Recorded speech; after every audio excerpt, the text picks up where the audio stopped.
Здравейте отново, скъпи приятели!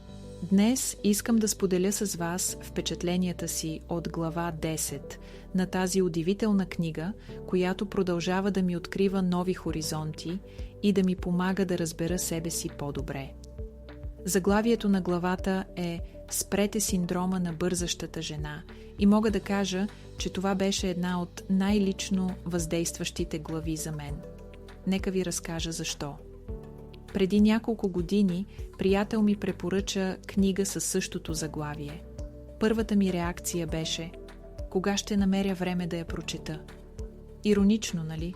Бях толкова заета с работа, ангажименти, семейство, че идеята да отделя време за четене на книга за забързаните жени ми се струваше почти невъзможна. Но след настоятелните препоръки реших да я взема със себе си на почивка. Тогава осъзнах колко дълбоко се идентифицирам с този синдром на бързащата жена. Постоянно бързах, винаги имаше нещо спешно, нещо важно, което трябваше да се свърши. И не осъзнавах как това влияе на здравето ми, особено по време на менопаузата. Авторката споделя своята лична история, как забързаният и начин на живот е влошавал симптомите на менопаузата. Тя обяснява как постоянният стрес и високите нива на кортизол могат да подтискат производството на половите хормони, което е особено проблематично по време на менопаузата. Това беше като огледало за мен.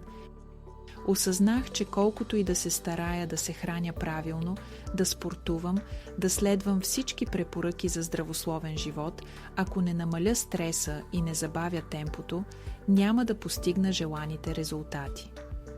Авторката предлага конкретни стъпки за преодоляване на този синдром – планиране на свободно време.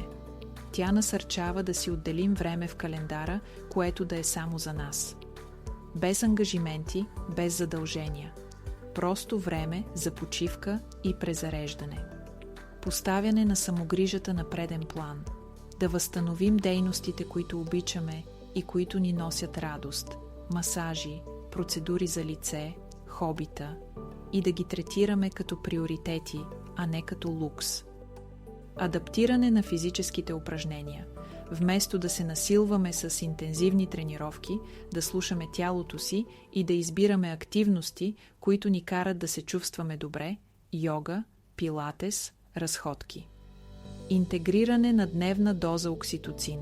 Това може да включва прегръдки, смях, време с приятели, гушкане с домашен любимец, медитация.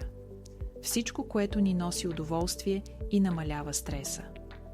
Грижа за надбъбречните жлези. Тя обяснява колко е важно да подкрепим надбъбречните си жлези, които поемат производството на полови хормони по време на менопаузата. След като прочетох тази глава, реших да направя промени в собствения си живот. Първо, започнах да планирам време за себе си. Всяка седмица си отделям няколко часа, които са само за мен. Чета книга, разхождам се в природата или просто си почивам без да правя нищо. Второ, върнах се към йогата и медитацията. Това ми помага да се свържа с тялото си и да намаля стреса. Трето, започнах да отделям повече време за приятели и семейство, да се смея повече, да се радвам на малките неща. Осъзнах колко много ми липсваше това. Четвърто, обърнах внимание на надбъбречните си жлези, като включих в храненето си добавки с дихия след консултация с специалист. Резултатите не закъсняха. Чувствам се по-спокойна, спя по-добре, симптомите на менопаузата намаляха. И най-важното, усещам радост и удовлетворение от живота си. Историята на Кремена, която авторката споделя, също ме вдъхнови. Тя е жена в края на 50-те, която успява да трансформира живота си, като прилага тези принципи. Това ми показа, че никога не е късно да направим промени и да се погрижим за себе си. Тази глава ме научи, че не можем да се грижим за другите, ако не се погрижим първо за себе си. Забързаният начин на живот може да ни изтощи и да влоши здравето ни. Но с малки стъпки и осъзнати промени можем да възвърнем баланса и радостта от живота. Ако и вие се чувствате претоварени, постоянно бързате и не намирате време за себе си, горещо ви препоръчвам да прочетете глава 10. Тя може да бъде началото на промяната, която търсите.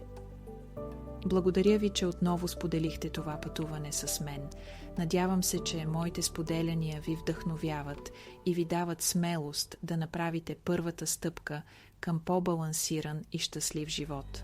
До скоро!